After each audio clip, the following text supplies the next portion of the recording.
Welcome everyone. Power BI training videos की series में आज हम पावर बीआई की लैब 4 की प्रैक्टिस करेंगे।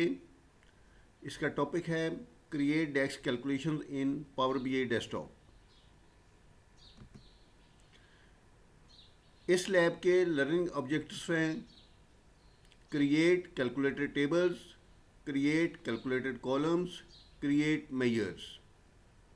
जैसा कि पहली लैब्स में भी ऑलरेडी मैं शेयर करता हूँ कि हमारा जो ऑनलाइन इस लैब का लिंक है वो यहाँ पे मैंने लिखा हुआ है। ये PL Microsoft power BI data analyst associate के एग्ज़ाम की प्रैक्टिस के सिलसिले में ये लैब्स हैं जिनको आप वेबसाइट पे जाकर 1 बाय 1 फॉलो कर सकते हैं और प्रैक्टिस कर सकते हैं। यहाँ पे मैंने ब्राउज़र में ये लैब ओपन की हुई है, create desk calculations in power BI desktop. आप इसको जब आप प्रैक्टिस कर रहे हों तो ऑलरेडी अपने पास ये ओपन करके रखा करें और इसके साथ साथ फॉलो किया करें कि कौन कौन से स्टेप्स हम परफॉर्म करने जा रहे हैं, सो दैट कि आप इजीली देखते हुए अपने पास से ये डॉक्यूमेंटेशन जो है इसको भी देखें और तमाम स्टेप्स को परफॉर्म करें। स्टार्ट करते हैं। सबसे पहले मैं आपको प्री रेक्विजिट में बता दूं कि एसक्यूएल सर्वर मैनेजमेंट स्टूडियो आपका ऑन होना चाहिए ताकि हमारे जो डाटा सेट है उसकी अगर कोई रिफ्रेश या कनेक्टिविटी का कोई इशू आता है तो वो डायरेक्टली कनेक्ट हो जाए, कोई किसी किस्म की आपको एरर ना आए। उसके बाद ऑलरेडी हमने जो अपने पास फोल्डर डाउनलोड किया हुआ है ऑल फाइल्स के नाम से, किसी भी आपने डी ड्राइव में या जहाँ पे भी रखा होगा उसको हम दोबारा से ओपन करते हैं और इसमें मिडल में, ऊपर से मिडल में यहाँ पे लैब्स का फोल्डर है, इसको भी ओपन करते हैं और चौथी लैब है 04 create desk calculations in power BI desktop, इसको देखते हैं। यहाँ पे हमेशा पहले की तरह हर वीडियो में आपको बताता हूँ कि स्टार्टर के नाम से जो फाइल है 04 स्टार्टर सेल्स एनालिसिस, ये फाइल हमारी जो 03 की लैब, जो पिछली तीसरी लैब हमने कंप्लीट की थी, उसका कंप्लीशन वाला स्टेटस है, यानी उससे आगे हम चल सकते हैं यहाँ से। और 04 सोल्यूशन जो है ये हमारी जो स्टार्टर फाइल को हम परफॉर्म करेंगे इसको एक्टिविटीज़, तो हम ये सोल्यूशन फाइल के बिल्कुल बराबर होगा। अगर हमें कोई किसी वक्त कोई प्रॉब्लम आए या हमसे ये फील करें कि हमसे कौन सा स्टेप कोई गलत हो गया है या एग्जैक्ट हमसे उस तरह का सिनेरियो नहीं बन रहा है जैसा होना चाहिए, तो उसके लिए आप ये सोल्यूशन फाइल ओपन कर सकते हैं और इसके अंदर देख सकते हैं कि यहाँ पे इसके कौन सी सिलेक्शन की गई है, किस तरीके से इसको किस एक्टिविटी से क्रिएट किया गया है। आज हम कुछ कोड्स भी कॉपी पेस्ट करेंगे। ये 04 स्निप्ट के नाम से जहाँ पे फाइल है इसके अंदर डेस्क कैलकुलेशंस है, इसको डबल क्लिक करके नोटपैड में ओपन करते हैं तो यहाँ पे कुछ कैलकुलेशंस बनी हुई हैं। इन अपने पास हम वहाँ पे जो कैलकुलेटेड फील्ड या कैलकुलेटेड कॉलम क्रिएट करेंगे वो क्रिएट करते हुए कोशिश होगी मेरी कि हम ज़्यादातर कैलकुलेशंस डायरेक्टली उधर कोड करें, लेकिन टाइम बचाने के लिए ऑलरेडी यहाँ पे जो मेजर्स बनी हुई हैं इनको कॉपी पेस्ट करके भी उधर हम यूज़ कर लेंगे अपना नया कॉलम या मेजर क्रिएट करने के लिए। तो यहाँ पे स्टार्टर फाइल को डबल क्लिक करके ओपन करते हैं, ये पावर बीआई भी साथ ओपन हो जाएगा, लॉन्च हो जाएगा पावर बीआई।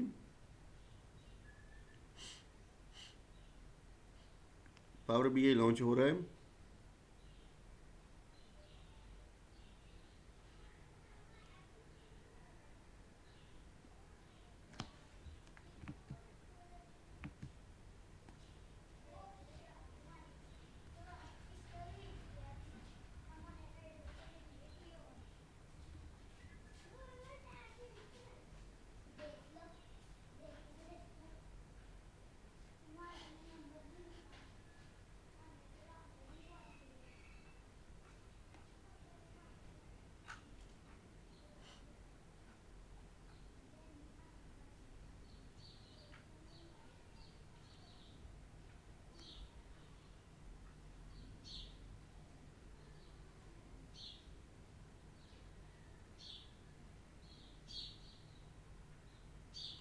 पावर बीआई में हमारी फ़ाइल लोड हो चुकी हुई है।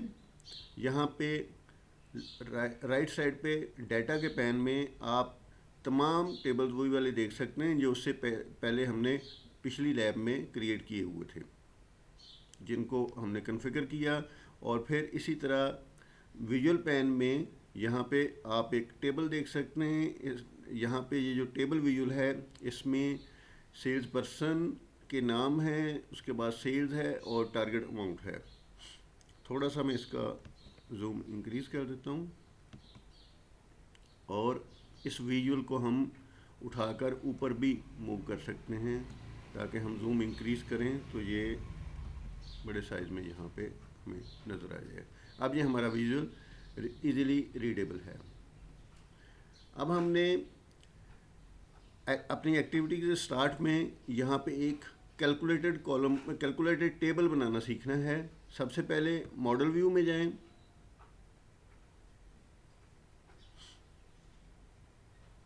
मॉडल व्यू में रिबन में, होम के रिबन में ऊपर तकरीबन दरमियान में ये है न्यू टेबल, इस पर क्लिक करें।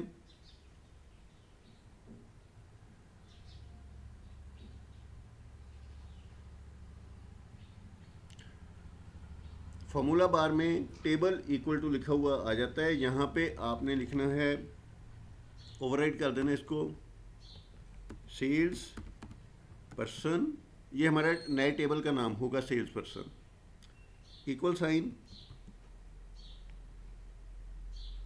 अब यहाँ पे दोबारा लिखें सेल्स पर्सन, ये ऊपर सबसे पहली ऑप्शन आ गई सेल्स पर्सन परफॉर्मेंस, हमने ऐसे ही लिखा था, उसी से सामने ये टेबल आ गया पहला, जो पहला हमने टेबल बनाया हुआ है ऑलरेडी एक पुरानी लैब में, इसी को हम सेलेक्ट करेंगे।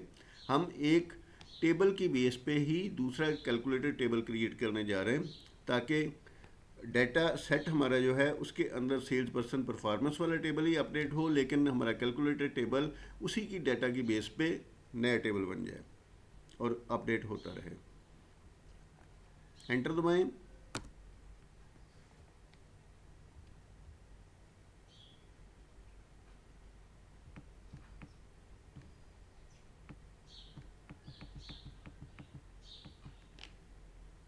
अब हमारा टेबल क्रिएट हो चुका है। यहाँ पे आप देखें एक टेबल हमारा डाटा मॉडल, ये जो डाटा पैन है इसमें आप देखें तो एक टेबल सेल्स पर्सन के नाम से और दूसरा सेल्स पर्सन परफॉर्मेंस के नाम से नज़र आ रहे हैं हमें।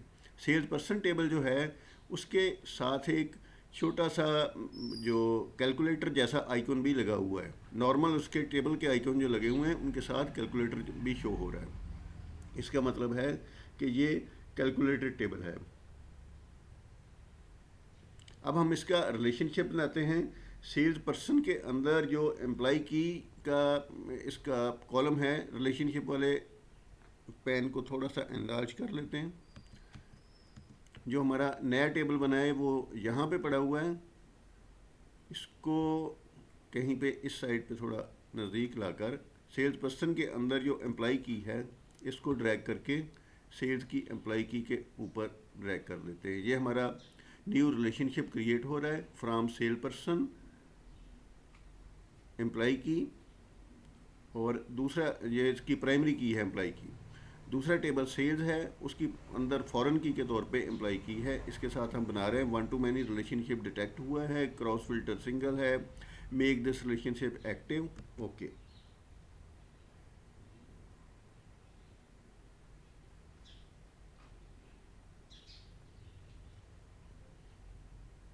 अब ये लाइन एक बता रही है हमें, यहाँ पे 1 लिखा हुआ है, ये वन साइड है, और इधर स्टेरिक लिखा हुआ है सेल्स पर्सन के सेल्स के टेबल के साथ, तो इसका मतलब है वन टू मैनी रिलेशनशिप है। सेल्स पर्सन परफॉर्मेंस और सेल्स के दरमियान जो रिलेशनशिप है इसको अब हम ख़त्म करने जा रहे हैं। ये इनएक्टिव रिलेशनशिप है, डॉट्स यहाँ पे लगे हुए हैं, डॉट्स वाली लाइन है डॉटर लाइन, इनएक्टिव ये शो करिए इनएक्टिव रिलेशनशिप को। इसको हम सेलेक्ट करते हैं और अपने कीबोर्ड से डिलीट का बटन दबा देते हैं। अभी मैंने कीबोर्ड से डिलीट का बटन दबाया तो डिलीट रिलेशनशिप की कंफर्मेशन का मैसेज आया है, इसको यस कर दें। ये रिलेशनशिप जो है इधर से डिलीट हो गया, और हमारा जो सेल्स पर्सन का टेबल है उसका डायरेक्ट रिलेशनशिप अब सेल के साथ नहीं है, उसका रिलेशनशिप टारगेट के साथ है, और दूसरी तरफ उसका रिलेशनशिप सेल्स रीजन के साथ है। और ऑन द अदर हैंड हमारा जो सेल्स पर्सन वाला जो टेबल है ये वाला, वो पहले मैं परफॉर्मेंस वाले टेबल की बात कर रहा था। तो ये हमारा जो नया टेबल है कैलकुलेटेड टेबल, इसका रिलेशनशिप अब डायरेक्टली सेल्स के साथ है।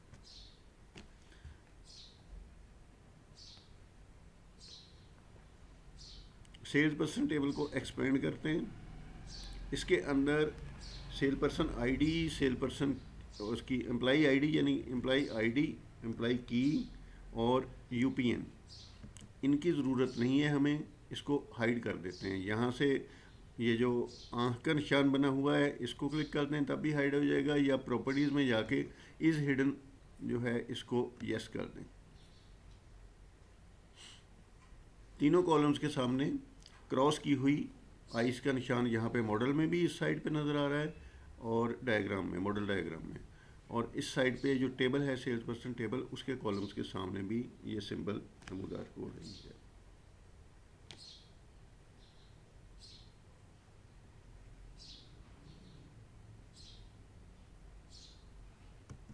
सेल्स पर्सन का जो हमारा ये टेबल है, इसकी ऊपर क्लिक करें एक बार, और इसकी डिस्क्रिप्शन में जाकर इसको कर देते हैं हम sales related to sales person related to sales, sales person related to sales. Directly sales के साथ ये हमारा रिलेटेड है, तो थोड़ी सी इसकी डिस्क्रिप्शन हम कर देते हैं ताकि हमें याद रहे कि किस लिए ये टेबल बनाया था। साइड पे कहीं क्लिक कर दें, टेबल को श्रिंक कर लें, और अब दूसरे टेबल पे सेल्स पर्सन परफॉर्मेंस पे करें, और इसकी डिस्क्रिप्शन को भी हम लिख देते हैं sales person related to reasons. Name इसका वही रहेगा, डिस्क्रिप्शन में लिखेंगे sales person related to reason, bracket में एस लिख देते हैं कि हो सकता है सिंगल रीजन या मल्टीपल रीजन से हो, और ये साइड पे क्लिक कर दें कहीं पे, ये इसकी डिस्क्रिप्शन भी कंप्लीट होगी। वर्किंग हो रही थोड़ी सी। अब हमारे पास दो टेबल्स हैं। अगर सेल्स पर्सन की परफॉर्मेंस हमने लेनी होगी कि किस किस रीजन में क्या क्या सेल की है, तो सेल पर्सन परफॉर्मेंस रीजन से हम देखेंगे, और अगर ओवरऑल सेल्स देखनी होंगी हमने, तो कि किस पर्सन ने, सेल पर्सन ने कितनी कितनी किसी एक रीजन में सेल की हुई है किसी एक एरिया में, तो उसके लिए सेल पर्सन का टेबल ही हम यूज़ कर सकते हैं।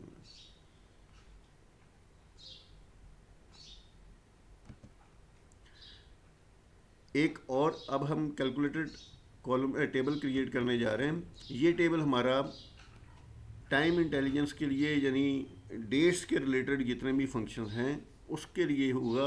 इस टेबल का नाम कैलेंडर भी रखा जा सकता है और डेट भी रखा जा सकता है। कुछ जगह पे कैलेंडर के तौर पे इसको यूज़ करते हैं, इसका नाम रख देते हैं, और अब भाई हमारी ये वाली लैब जो है इसके अंदर डेट के नाम से जो टेबल यूज़ किया जा रहा है, तो हम इस टेबल को डेट के नाम से क्रिएट करेंगे। न्यू टेबल,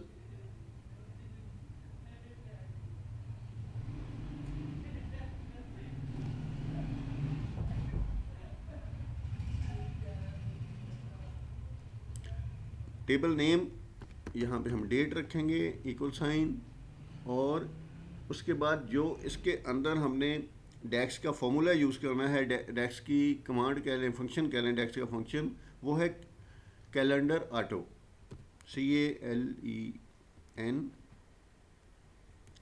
ये नीचे जैसे ही मैंने CAL लिखा है तो ये नीचे कैलेंडर और कैलेंडर ऑटो आ गया। यहाँ पे कैलेंडर ऑटो को हम सेलेक्ट करेंगे, और इसके अंदर ब्रैकेट में 6 लिखेंगे। ब्रैकेट स्टार्ट हो रही है, ब्रैकेट में हम 6 लिख देंगे, ब्रैकेट क्लोज। 6 का मतलब है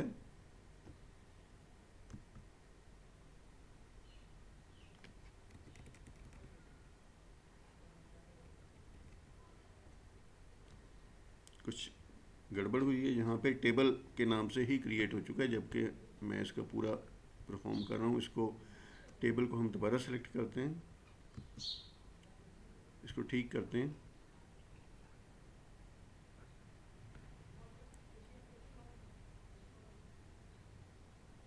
new table,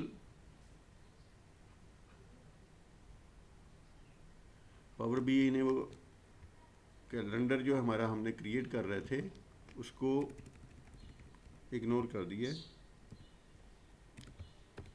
date equal sign calendar auto,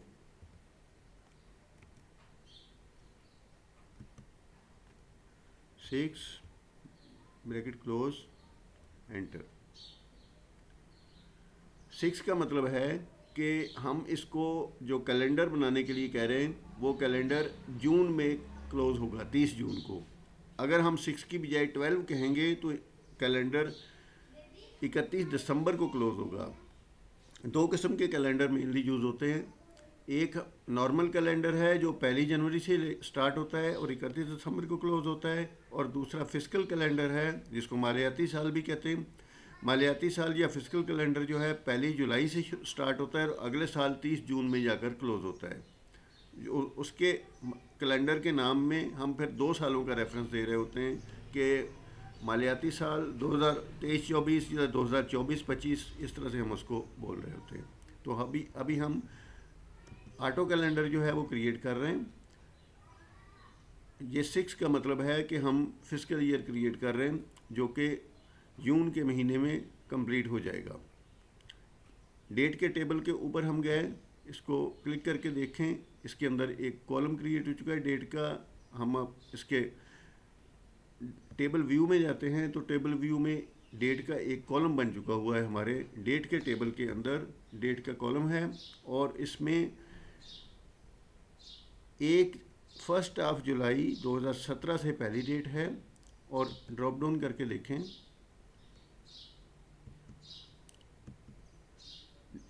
dates बहुत ज़्यादा है, इसलिए हम इसकी लास्ट डेट तक यहाँ से स्क्रॉल करके जाकर देखने की कोशिश करते हैं।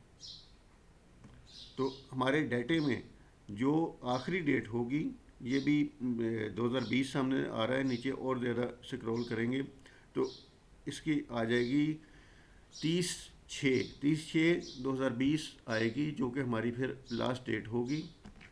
ये कैलेंडर का फीचर है कि हमारे ऑर्डर जो सेल्स का टेबल होता है, सेल्स के टेबल में जो भी डेट का डाटा होता है ऑर्डर डेट के नाम से या कोई और भी डेट का कॉलम मिल जाए, उसकी सबसे पहली डेट का पूरा फिजिकल ईयर उससे स्टार्ट करता है, फिजिकल ईयर का स्टार्ट लेता है और आखिरी डेट के फिजिकल ईयर तक पूरे के पूरे फिजिकल ईयर मैप कर देता है। ये कैलेंडर ऑटो की खूबी है। अब इसमें अगर आप रोज़ देख लें तो टोटल डेट टेबल में 1826 रोज़ नज़र आ रही हैं और जो है कॉलम कितने हैं, कॉलम एक ही है, डेट का कॉलम है, इससे ज़्यादा और कॉलम आपको नज़र नहीं आ रहा है। अब हम कैलकुलेटेड कॉलम बनाने जा रहे हैं, वो सीखते हैं।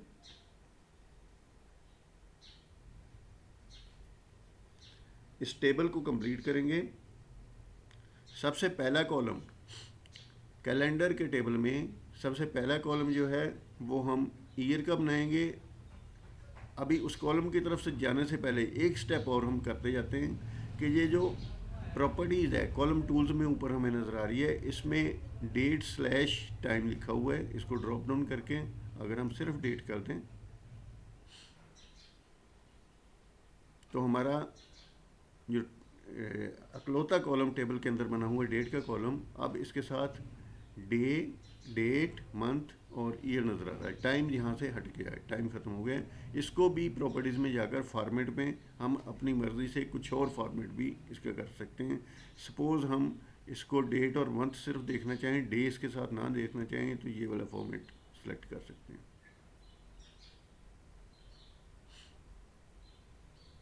फॉर्मेट अपडेट हो गया। अब इस वक्त मेरे पास जो USA टाइम सिस्टम है उस वजह से पहले मंथ नज़र आ रहा है, फिर डेट नज़र आ रही है, फिर उसके बाद आखिरी जो हिस्सा है डेट का वो ईयर है। एक टेबल टूल में जाते हैं, टेबल टूल में न्यू कॉलम क्रिएट करते हैं।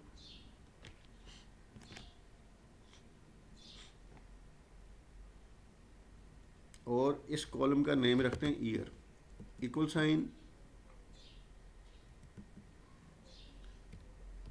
ईयर ब्रैकेट बिगिन, और हमने यहाँ पे कॉलम का रेफरेंस देना है कि किस कॉलम की बेस पे ईयर बनाए। बड़ा ब्रैकेट स्टार्ट करते हैं,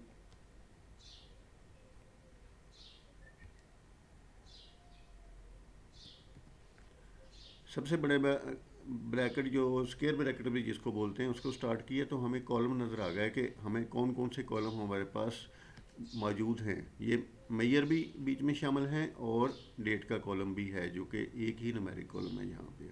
इसको सेलेक्ट करते हैं, ब्रैकेट क्लोज, छोटी bracket parenthesis close, enter.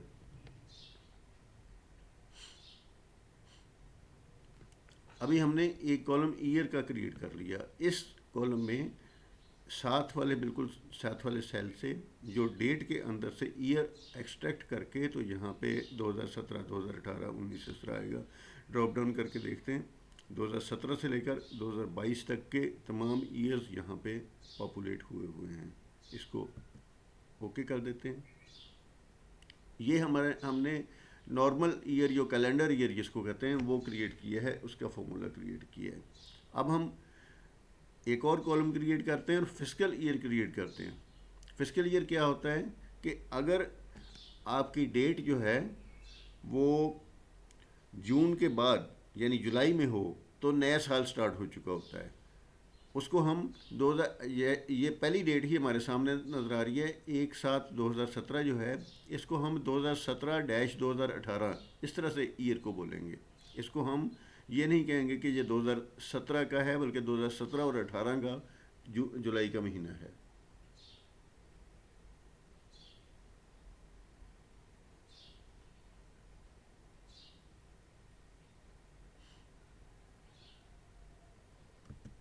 New column create करते हैं,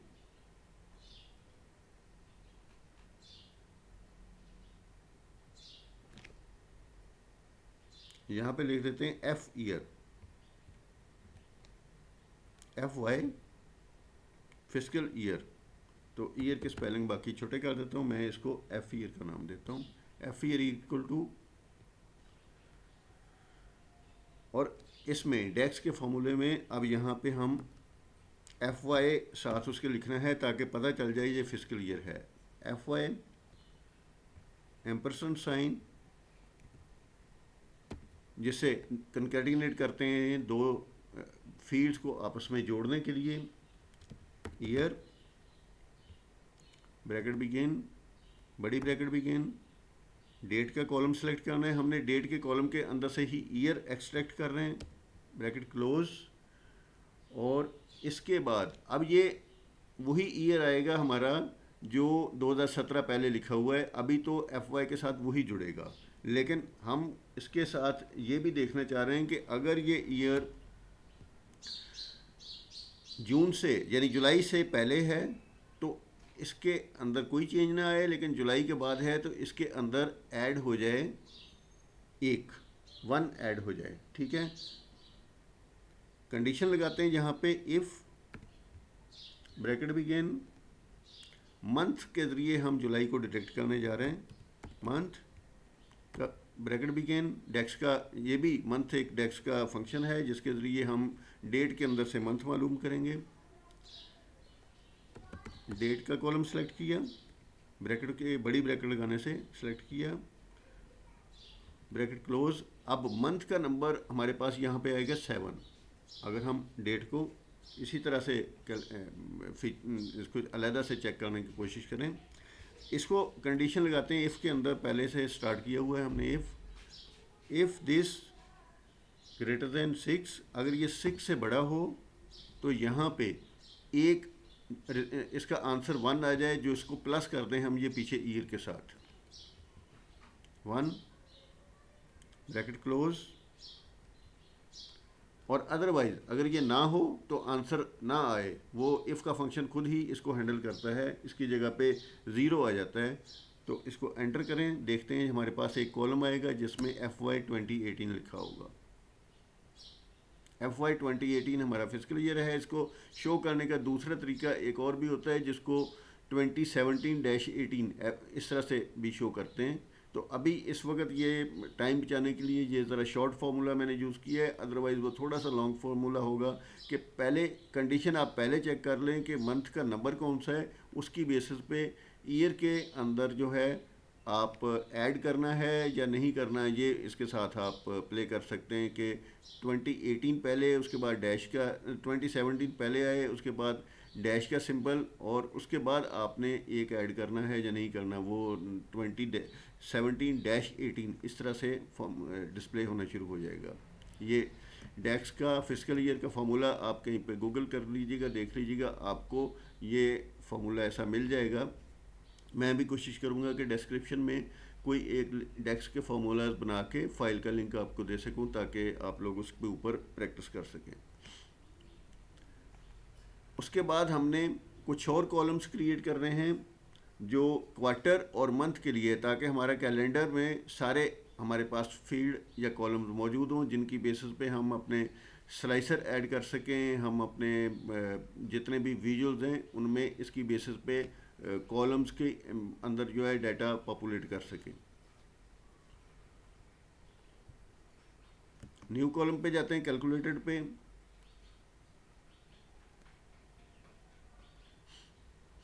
यहाँ पे हम लिखते हैं क्वार्टर इक्वल साइन। अब इधर मैंने आपको जो स्निप्ट वाली फ़ाइल जो है कोड वाली फ़ाइल उसके बारे में बताया था, तो यहाँ पे अपने फोल्डर पे जाते हैं, इधर 04 स्निप्स लिखा हुआ है, इसके अंदर कोड्स हैं डेक्स के।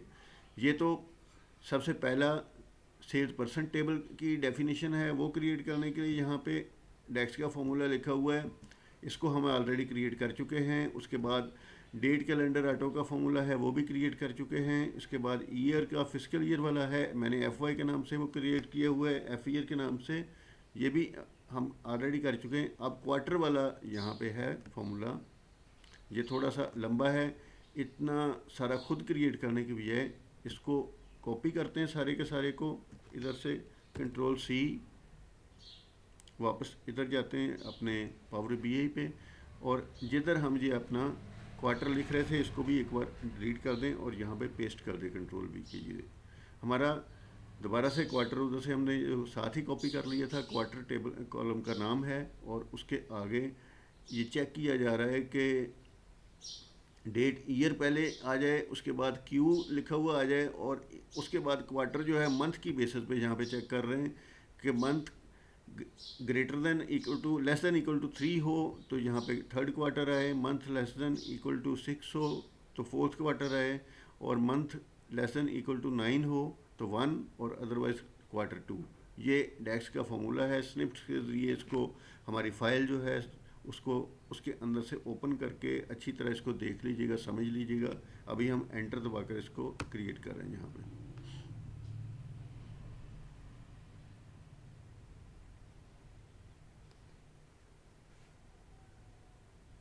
क्वार्टर का कॉलम क्रिएट हो गया। इसी तरह हम मंथ का कॉलम क्रिएट करेंगे। न्यू कॉलम में जाएं,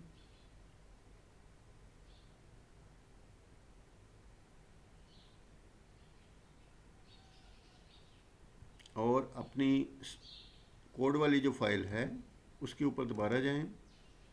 नीचे यहाँ पे नेक्स्ट मंथ का कॉलम लिखा हुआ है, मंथ में उसी डेट वाले कॉलम से फॉर्मेट करके उसको ईयर और मंथ यहाँ पे हम शो करना चाह रहे हैं। इसी को हम कॉपी करते हैं और उधर पेस्ट कर देते हैं।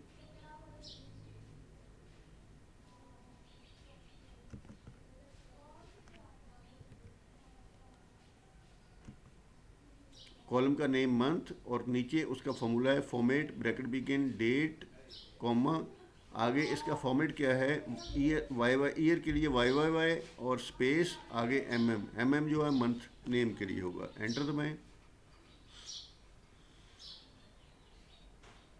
यहाँ पे कैलेंडर ईयर 2017, और स्पेस के बाद उसका मंथ का नेम है 2017 स्पेस जुलाई। ये हमारा मंथ का कॉलम क्रिएट हो गया। अब हम विजुअल के साइड पे जाते हैं, रिपोर्ट व्यू में जाते हैं, और एक नई रिपोर्ट बनाना सीखते हैं। यहाँ पे नीचे पेज 1 लिखा हुआ है रिपोर्ट के नीचे। पेज 1 के बाद प्लस का साइन है, प्लस का साइन दबाएं, एक नया पेज हम क्रिएट करेंगे। हमारा ये पहले वाला विजुअल जो बना हुआ है ये इधर ही पड़ा रहेगा, हम नए पेज पे एक नया विजुअल बनाएंगे। न्यू पेज पे क्लिक करें, पेज 2 इसका नाम आ गया, और यहाँ पे विजुअल का डिज़ाइनर कैनवस सामने आ गया। ये कैनवस कहते हैं इसको, जो वाइट स्पेस ये सामने हमारे विजुअलाइजेशन के पैनल के अंदर यहाँ पे इस साइड पे नज़र आ रही होती है। अब विजुअलाइजेशन के यहाँ पे नीचे जो टेम्पलेट हैं इस पैनल में, उनमें मैट्रिक्स वाला विजुअल सेलेक्ट करें, और इसमें हमारा जो डेट वाला ये कैलकुलेटेड कॉलम है, या दूसरे लफ्ज़ों में कैलेंडर कॉलम कह लें, इसके अंदर से ईयर को उठाएं और कॉलम्स में ड्रॉप कर दें। रोज़ में करेंगे, सॉरी, इधर से ड्रैग करके हमने रोज़ वाली साइड पे ईयर को ड्रॉप कर दिया, और उसके बाद इसके ही बिल्कुल नीचे मंथ को ड्रॉप कर देते हैं।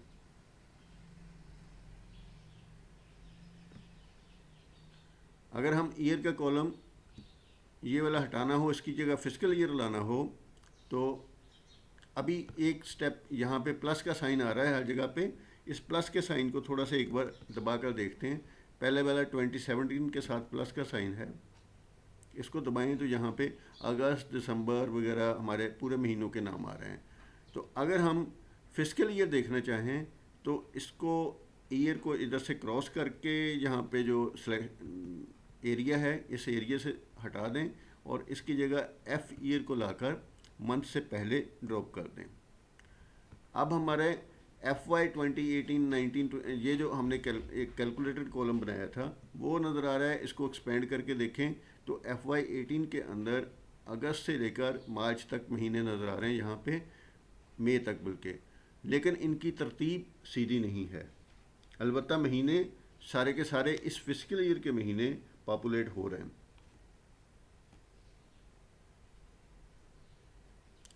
इसको एक्सपेंड और श्रिंक करने का तरीका, ये जो प्लस के साइन के ज़रिए मैंने कर रहा था, इसको दूसरा तरीका भी है।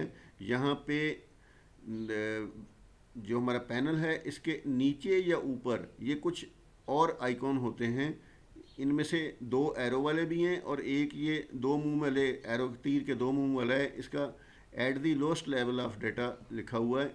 एक बार जाएं, श्रिंक करें दोबारा इसको, माइनस साइन के ज़रिए 2018 को श्रिंक करते हैं। नीचे अब ये 2 एरोज़ वाला जो मुंह है हमारे पास आइकॉन, इसको एक्सपेंड और डाउन ऑन 1 लेवल हायरार्की लिखा हुआ है, इसको क्लिक कर देते हैं तो तमाम के तमाम हमारे ईयर एक्सपेंड हो चुके हैं, उनके सामने मंथ नज़र आ रहे हैं यहाँ पे। इसको वापस श्रिंक करना चाहें तो हम बारी बारी श्रिंक कर सकते हैं।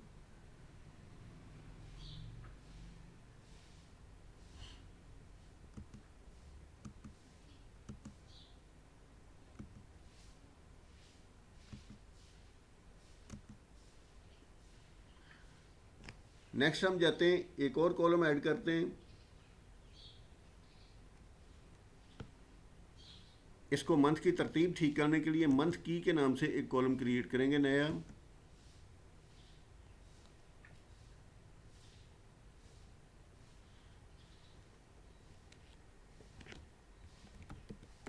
मंथ की इसका नाम रखते हैं, इक्वल साइन। वैसे हम उधर से कॉपी करके इसका फॉर्मूला टाइम बचाने के लिए कॉपी कर लेते हैं। ये मंथ की के नाम से जो बना हुआ है इसी को कॉपी करते हैं और यहाँ पे पेस्ट कर देते हैं,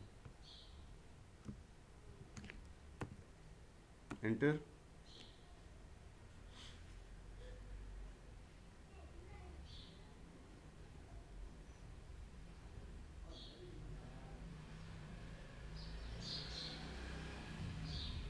अब ये एक और कॉलम, नया कॉलम हमारे पास आ चुका है जिसमें ईयर और ईयर के साथ उसका मंथ साथ ही जोड़ दिए हुए हैं, और ये न्यूमेरिक कॉलम है।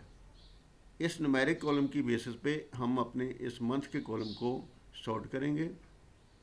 कॉलम टूल्स में जाएं, मंथ का कॉलम सेलेक्ट करें, कॉलम टूल्स में जाएं और सॉर्ट बाई, यहाँ पे कॉलम सॉर्ट बाई कॉलम को सिलेक्ट करें, इधर मंथ की को सिलेक्ट कर लें।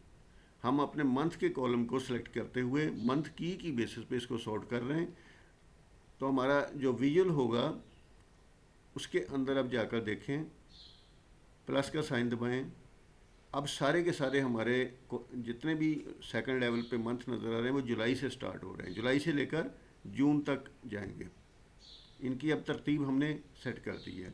यहाँ पे हमने सॉर्ट बाई कॉलम को सॉर्ट बाई की तरीके से टेक्निक से हमने उसको सीधा किया है। उससे पहले एक कैलकुलेटेड कॉलम क्रिएट किया है जिसका नाम रखा है मंथ की। अब इसमें हम हिरार्की क्रिएट करेंगे।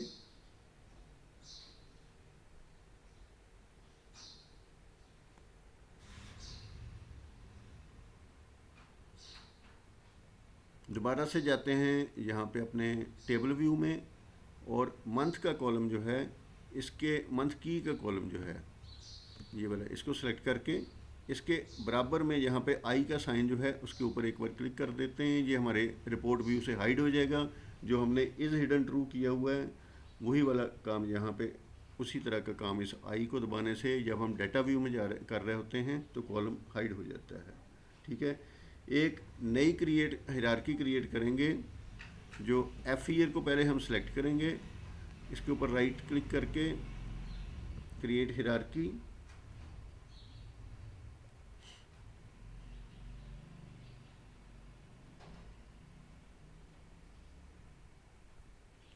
यहाँ पे एफ ईयर हिरार्की के नाम से हिरार्की क्रिएट हो चुकी हुई है। नीचे एक्सपेंड करके देखें, एफ ईयर इसके अंदर शामिल हो चुका हुआ है। इसको रीनेम करते हैं हिरार्की को, और इसका नाम रख देते हैं फिस्कल, FISCAL, फिस्कल। फिस्कल का मतलब मालियाती। अब इस हिरार्की में क्वार्टर और मंथ हमने ऐड करने हैं। क्वार्टर पे जाएं, राइट क्लिक करें, add to hierarchy short menu में आएगा, इसको फिस्कल में ऐड कर दें। तरतीब यही रहनी चाहिए, पहले मंथ ना ऐड कर लें कहीं पे। उसके बाद मंथ को सिलेक्ट करें, इसके ऊपर राइट क्लिक करें, ऐड टू हिरार्की, और इसको भी फिस्कल में ऐड कर दें।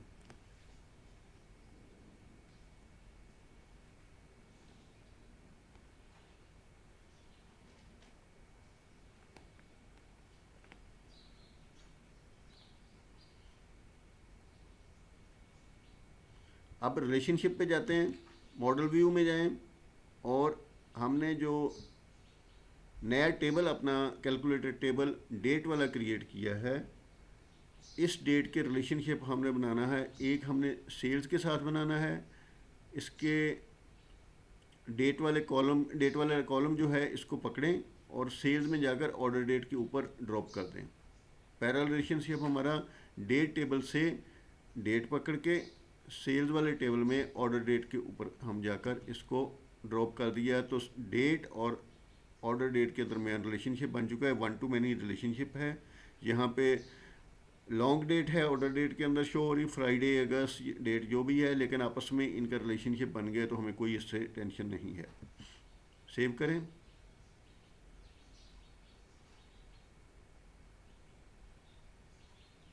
अब एक और हमने रिलेशनशिप बनाना है इसी डेट का टारगेट्स वाले टेबल के साथ।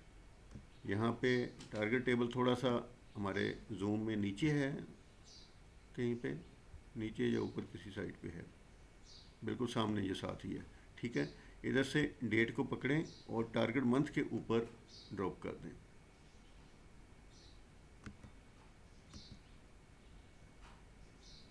डेट वाला टेबल जो है उधर से डेट, और टारगेट मंथ के अंदर भी ये टारगेट वाले टेबल में टारगेट मंथ के अंदर का जो कॉलम है वो भी डेट की फॉर्म में है। दोनों का आपस में रिलेशनशिप बन गया। सेव कर दें।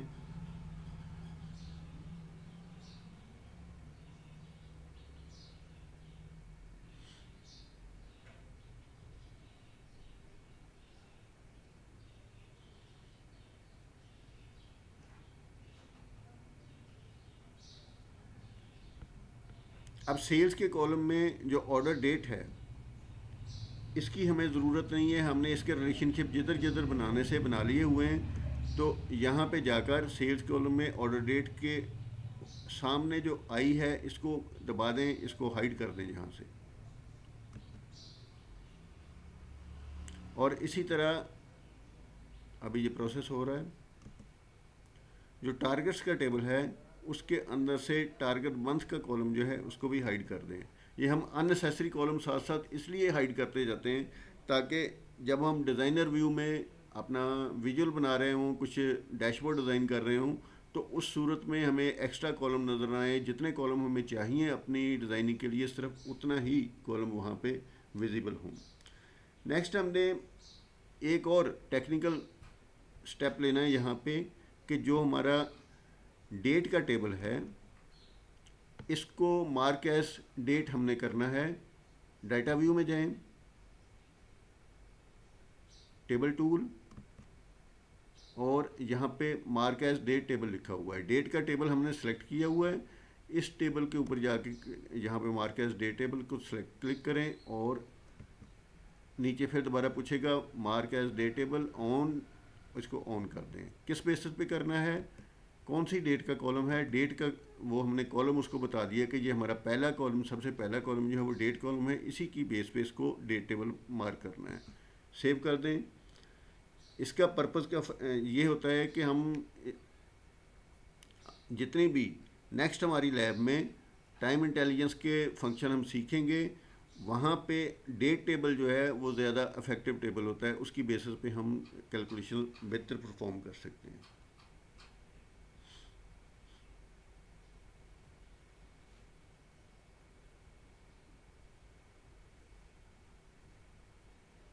पेज 2 के ऊपर विजुअल में वापस जाते हैं, यहाँ पे रिपोर्ट व्यू में जाएं। पेज 2 के ऊपर यहाँ पे इस जगह पे हमने फिजिकल ईयर लिखा हुआ है, एक कॉलम क्रिएट किया हुआ है, उसके सामने यूनिट प्राइस को ड्रॉप करते हैं। सेल्स के टेबल में जाएं, सेल्स के टेबल के अंदर यूनिट प्राइस, इसको कॉलम्स वाली जगह पे ड्रॉप करते हैं। यहाँ पे विजुअलाइजेशन में विजुअल सेलेक्ट करना लाजमी है, उसके बगैर एक और विजुअल क्रिएट करना शुरू हो जाएगा अगर वो भी आप सेलेक्ट नहीं करेंगे तो।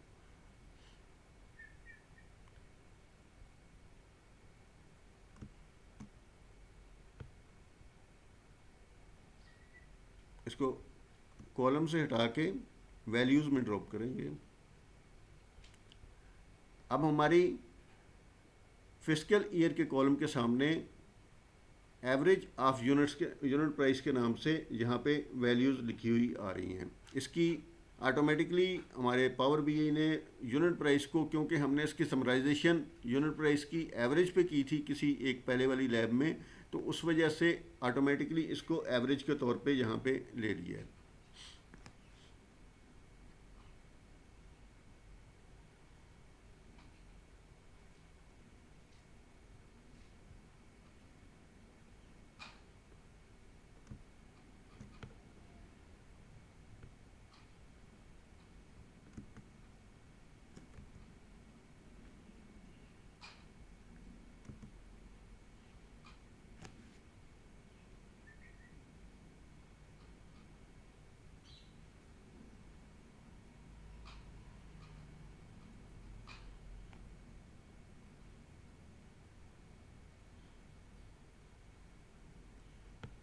यहाँ पे हमने जो मेजर यूज़ की है ये एक्सप्लिसिट मेजर नहीं है, इम्प्लिसिट मेजर है। यानी हमने एक कॉलम को ड्रॉप किया है और इधर पावर बीआई ने खुद उसका एवरेज ऑफ यूनिट प्राइस के नाम से मेजर यहाँ पे बना दिया है। तो हम कुछ मेजर अब इसमें टेबल व्यू में जाकर मेजर ऐड करेंगे, खुद बनाएंगे।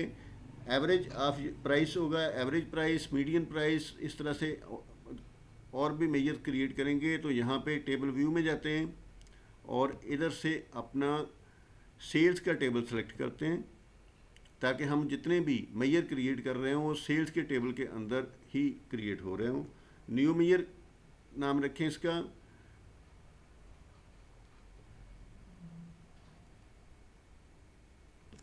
यहाँ पे लिखें एवीजी प्राइस यानी एवरेज प्राइस इक्वल साइन, और पूरा फार्मूला हम इसका लिखते हैं AVERAGE। टैब दबाएं, एवरेज सेलेक्ट हो गया। अब इसके अंदर हमने कॉलम कौन सा लेना है, किस कॉलम का एवरेज लेना है। तो टेबल पहले बताना है, सेल्स का टेबल लेना है। हमने SALD सेल्स लिखा और नीचे ड्रॉप डाउन करते जाएं, यूनिट प्राइस पे जाएं, टैब दबाएं, ब्रैकेट क्लोज। हमारा डेक्स का फॉर्मूला है एवरेज ब्रैकेट बिगिन सेल्स, और सेल्स के अंदर जो सेल्स का टेबल जो है उसके अंदर यूनिट प्राइस हमने इसको सिलेक्ट किया हुआ है। एंटर दबा दें। एंटर दबाने से पहले यहाँ पे देख लीजिएगा होम टेबल इसका सेल्स होना चाहिए, ये बहुत डिम सा लिखा हुआ है सेल्स का टेबल, तो इसका मतलब है हम सेल्स के टेबल के अंदर मेजर क्रिएट कर रहे हैं।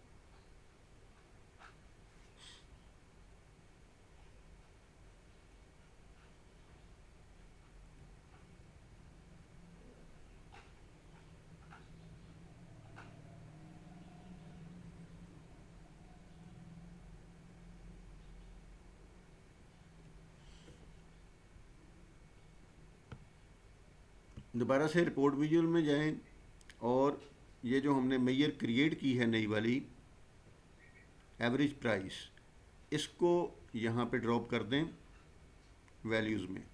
एवीजी प्राइस के मेजर को यहाँ पे सम ऑफ वैल्यूज़ में एवरेज ऑफ यूनिट प्राइस के नीचे ड्रॉप कर दें हम। वैल्यू सेम है, लेकिन अब हमने ये अपनी मर्ज़ी से खुद इसको मेजर बताया है, जिसमें इसका नाम आपने खुद रखा है। यहाँ पे जो एवरेज ऑफ यूनिट प्राइस लिखा हुआ है ये इम्प्लिसिट मेजर है, इसको हमने एक्सप्लिसिटली खुद मेजर क्रिएट करके यहाँ पे डाला है। रिज़ल्ट इसका सेम है दोनों का, और इस मेजर को हम इधर से हटा सकते हैं। ऊपर पुराने वाला मेजर जो है एवरेज ऑफ यूनिट प्राइस, इसको क्रॉस करके ख़त्म कर सकते हैं। अब हम 5 मेजर और बनाएंगे। Median price, minimum price, maximum price, order और ऑर्डर लाइंस। दोबारा से टेबल व्यू में जाते हैं, न्यू मेजर,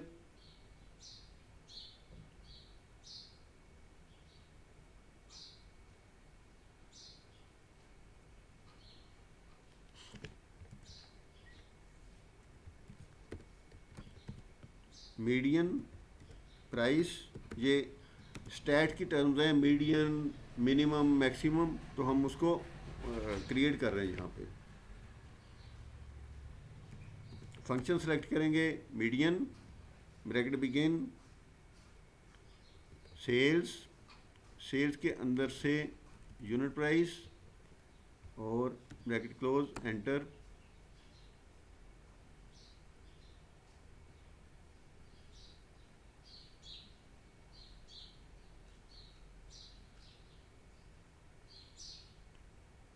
अभी एक और मेजर क्रिएट करेंगे,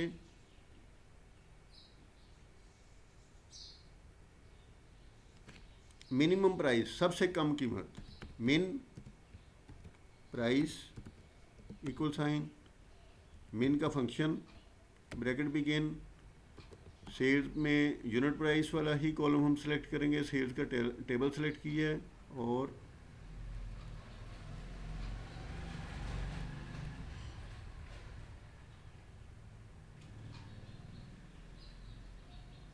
unit price bracket close, enter.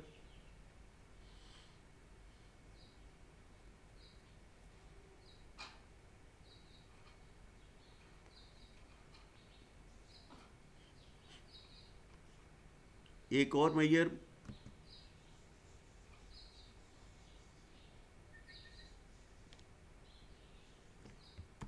Max price, maximum price, highest price,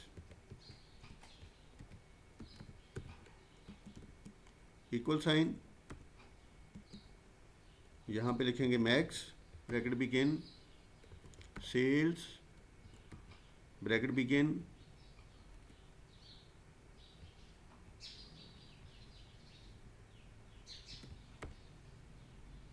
sales के टेबल के अंदर से बड़ी वाली ब्रैकेट बोल के स्टार्ट करेंगे और यहाँ पे यू लिखेंगे, यूनिट वाइज सीधा आ जाएगा, bracket close, enter.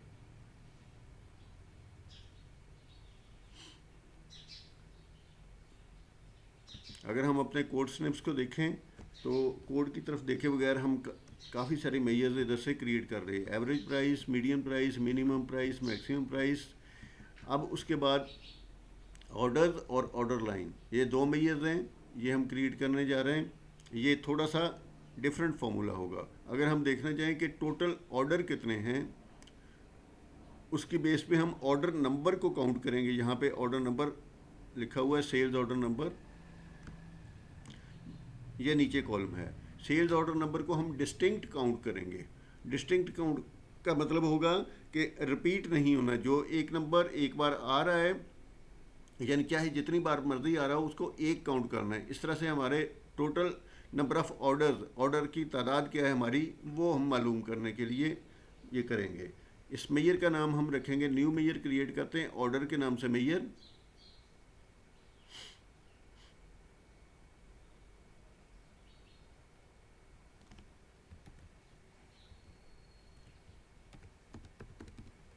Orders equal sign distinct count function use होगा, DIS, ये DIS ही मैंने लिखा है तो ऊपर से तीसरे नंबर पे डिस्टिंक्ट काउंट, इसके ऊपर मैंने क्लिक कर दिया, फंक्शन सेलेक्ट हो गया, ब्रैकेट भी स्टार्ट हो गई। और अब इसको कॉलम बताना है कौन सा है, सेल्स का टेबल। सेल्स के टेबल के अंदर सेल्स लिखा है तो आगे सेल्स ऑर्डर नंबर खुद सेलेक्ट करेंगे हम, ब्रैकेट क्लोज, एंटर। एक मेजर और क्रिएट करेंगे कि ऑर्डर अगर हमने मालूम कर ली है तो इसकी तादाद क्या है, यानी ऑर्डर के अंदर लाइनें कितनी हैं वो मालूम करना हो, ऑर्डर लाइंस। तो उसके लिए मेजर करेंगे order space lines equal sign. पहले हमने ऑर्डर्स को काउंट किया है तो अभी ऑर्डर को नहीं काउंट करेंगे, अभी लाइनों की तादाद हमारे पूरे टेबल के अंदर कितनी लाइनों की तादाद है वो हम काउंट करेंगे। इसके लिए काउंट रोज का फंक्शन यूज़ होगा, काउंट आगे आर लिखें, काउंट रोज। और काउंट रोज में सिर्फ और सिर्फ टेबल ही सिलेक्ट कर लिए तो वो ही हमारे लिए सफिशेंट होगा। काउंट रोज में ऑर्डर लाइंस के लिए काउंट रोज के अंदर ब्रैकेट में सिर्फ सेल्स का टेबल हम सिलेक्ट करेंगे। सेल्स लिखा मैंने, यहाँ पे काउंट रोज के फंक्शन में जो ऑप्शंस आ रही हैं वो टेबल्स की तरफ आ रही हैं, आगे कॉलम नहीं कोई भी आ रहा है तो सेल्स का टेबल ही हम सिलेक्ट करेंगे।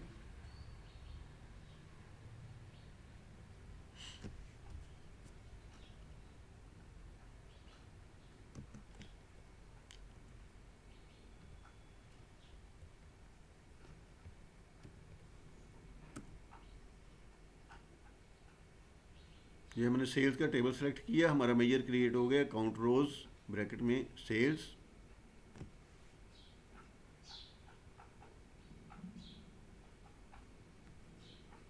मॉडल व्यू पे जाते हैं,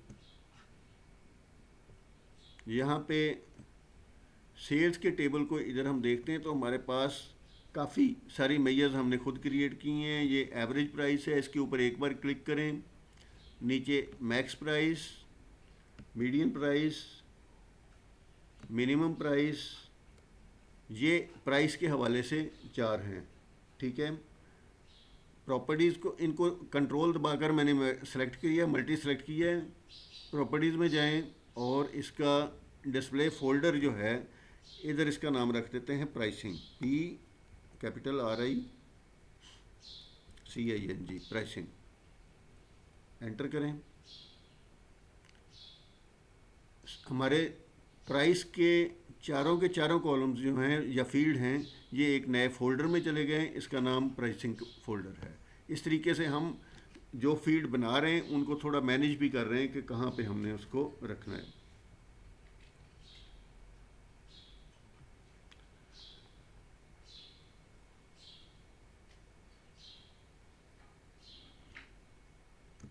दोनों ऑर्डर वाले जो फील्ड हैं उनको मल्टी सेलेक्ट करें, यानी पहले एक के ऊपर क्लिक करें, कंट्रोल दबाएं, दूसरे पे क्लिक करें और इसका फोल्डर भी चेंज करते हैं। फोल्डर चेंज करने से पहले इनके डेसिमल पॉइंट जो है फॉर्मेट, इसको ज़रा थोड़ा ठीक कर लेते हैं। 1000 सेपरेटर इसका ऑन करते हैं, यस कर देते हैं।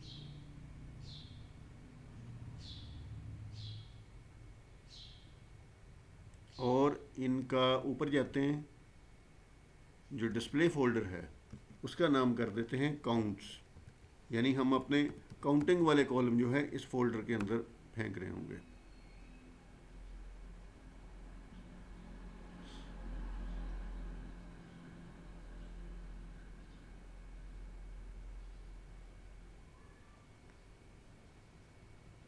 अब रिपोर्ट लेआउट में वापस जाते हैं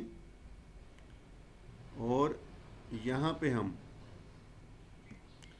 ऑलरेडी मैंने जो पुराना अपना एक मेजर था जो इम्प्लिसिटली क्रिएट हुआ था एवरेज ऑफ यूनिट प्राइस, उसको रिमूव कर दिया हुआ है। अब हम यहाँ पे रिपोर्ट विजुअल में ये जो एवरेज प्राइस लिखा हुआ है इसको भी चाहें तो हम रिमूव कर सकते हैं। हम जो नए मेजर हमने क्रिएट किए हैं वो मेजर इसके सामने डिस्प्ले कर सकते हैं।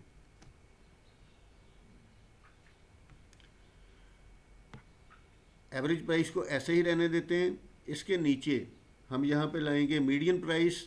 इधर प्राइसिंग वाले फोल्डर के अंदर से देखें, इसको एक्सपेंड करें, मीडियन प्राइस, इसको एक बार क्लिक कर दें। इसके शुरू में जो बॉक्स बना हुआ है, ये जो मीडियन प्राइस के शुरू में एक बॉक्स नज़र आ रहा है, इसको चेक मार्क कर दें। तो हमारे यहाँ पे इधर आप देखें तो हमारे जो विजुअल है उसके अंदर मीडियन प्राइस नज़र आ रहा है। उसके बाद मिनिमम प्राइस चेक मार्क कर दें, ऑटोमेटिकली मीडियन के बाद मिनिमम प्राइस यहाँ पे आ रहा है। मैक्सिमम प्राइस को भी चेक मार्क कर दें और काउंट्स के फोल्डर में ऊपर जाएं। काउंट्स के डिस्प्ले फोल्डर में इधर से ऑर्डर और ऑर्डर लाइंस, उनको भी चेक मार्क कर दें बारी बारी। टेबल को अपने जो विजुअल है इसकी ड्रिलिंग को आप श्रिंक कर सकते हैं, एक्सपेंड कर सकते हैं, सॉरी, प्लस का साइन दबाएं और यहाँ पे फिस्कल ईयर 2018 के सामने मंथ वाइज ये हमारे तमाम के तमाम मेजर का रिज़ल्ट यहाँ पे नज़र आ रहा है।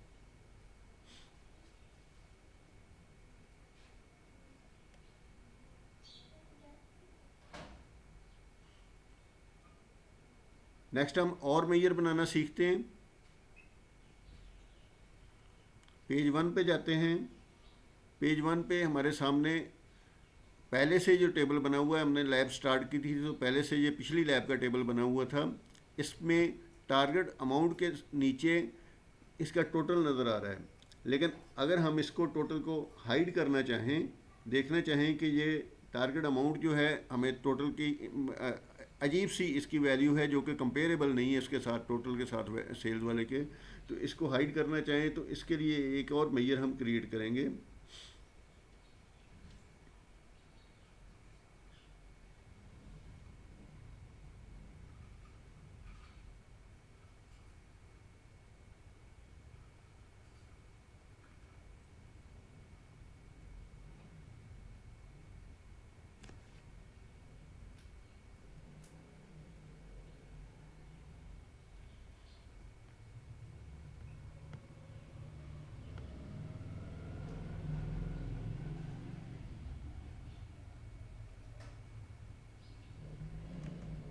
टारगेट्स का टेबल सेलेक्ट करते हैं,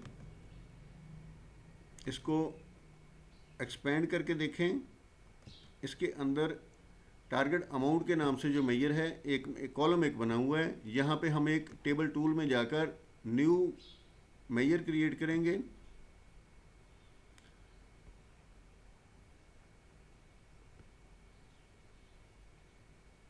न्यू मेजर पे मैंने क्लिक किया है, मेजर क्रिएट होने स्टार्ट हो गई है। इसकी मेजर हम यहाँ पे जो हमारे पास कोड स्निप्स की फ़ाइल है, स्निप्स की फ़ाइल उधर से कॉपी करते हैं। मेजर का नाम टारगेट है, कॉपी करें, इधर लाकर पेस्ट कर दें।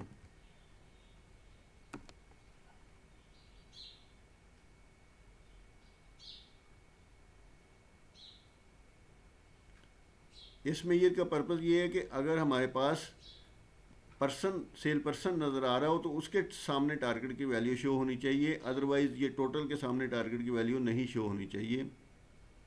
मेजर हमारी क्रिएट हो रही है।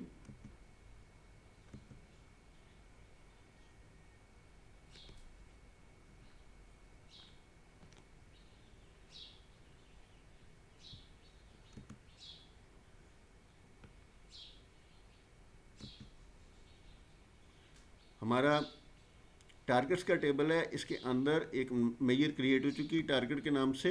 इसके ऊपर क्लिक करके अगर हम देखें तो ये इसका फॉर्मूला है।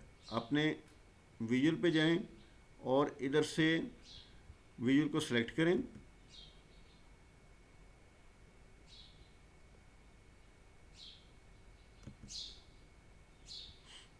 इसके अंदर टारगेट अमाउंट का कॉलम रिमूव कर दें और इसकी जगह पे टारगेट का कॉलम लगा लें।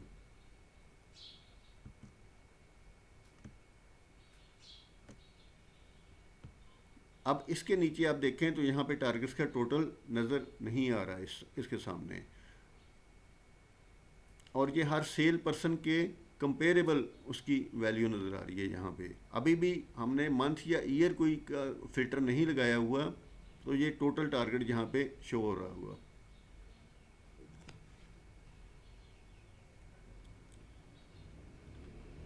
दो मेजर हमने और ऐड करने हैं, वो भी जल्दी से ऐड करते हैं। एक वेरिएंस और वेरिएंस मार्जिन मेजर क्रिएट करेंगे। इधर ही हम सीधा टेबल व्यू में जाएंगे और अपना टारगेट्स का टेबल हम सेलेक्ट करेंगे।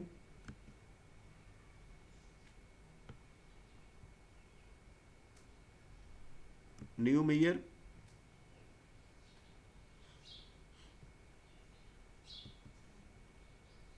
इसके अंदर वेरिएंस और वेरिएंस मार्जिन दोनों को बारी बारी हमने क्रिएट करना है। एंटर दबा दें। कॉपी पेस्ट किया है मैंने, कॉपी पेस्ट करके एंटर दबा दिया।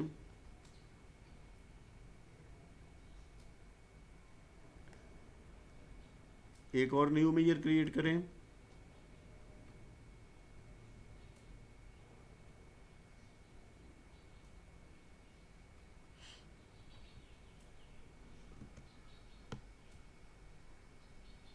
वेरिएंस मार्जिन, इसके सामने फॉर्मूला लिखा हुआ है, डिवाइड का फॉर्मूला है।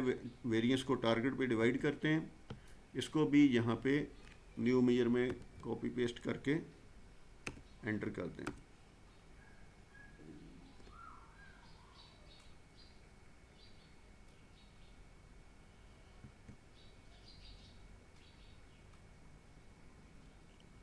वेरिएंस मार्जिन वाला जो मेजर है, इसका फॉर्मेट हम यहाँ पे परसेंटेज वाला सेलेक्ट कर देते हैं। अपने विजुअल पे जाएं और इधर जो हम पहले से टेबल विजुअल क्रिएट किया हुआ है, इसका साइज़ थोड़ा बड़ा कर लेते हैं और इसके अंदर जो नए दो मेजर क्रिएट किए हैं, पहले वेरिएंस को ऐड करते हैं कॉलम्स में और फिर वेरिएंस मार्जिन को कॉलम्स में ऐड करते हैं। वेरिएंस का फॉर्मेट ठीक नहीं है, इसका फॉर्मेट वापस टेबल पे जाके, टेबल व्यू में जाके मेजर का फॉर्मेट हम ठीक कर देते हैं। वेरिएंस का मेजर सेलेक्ट करें और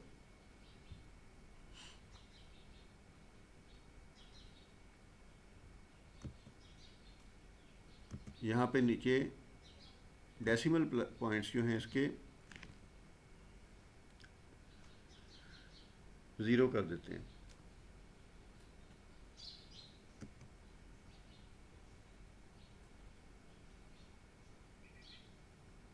वापस जाते हैं अपने विजुअल पे।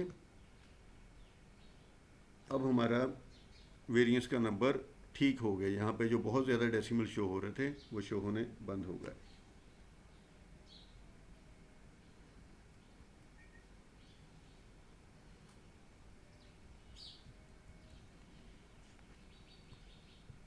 यहाँ पे टारगेट्स की मेजर को हम कोलैप्स करके देख लेते हैं। कोलैप्स कर देते हैं। हमारे पास हमने अपना जो पेज 1 पे विजुअल था, उसके अंदर sale person, sales, targets, variance और वेरिएंस मार्जिन हमने क्रिएट किया है। जो दो मेजर क्रिएट किए हैं नए वाले, वेरिएंस और वेरिएंस मार्जिन, वो इधर लगाए हैं। टारगेट्स का मेजर भी नया क्रिएट किया है। पेज 2 में जाकर देखते हैं तो यहाँ पे हमने मैट्रिक्स लगाया हुआ है। ये वाला जो विजुअल है इसको मैट्रिक्स कहते हैं। इसमें average price, median price, minimum price, maximum price, order और ऑर्डर लाइन, ये नए मेजर क्रिएट करके यहाँ पे हमने ऐड किए हैं। इसके साथ ही हमारी आज की ये लैब कंप्लीट होती है। आज हमने पावर बीआई की लैब 04 में create desk calculation in power BI desktop, ये हमने सीखा है। इसको प्रैक्टिस कीजिए बार बार और हम नई वीडियो में हम कुछ और इसके एडवांस लेवल के जो डेक्स फंक्शन हैं वो क्रिएट करना सीखेंगे। Happy learning.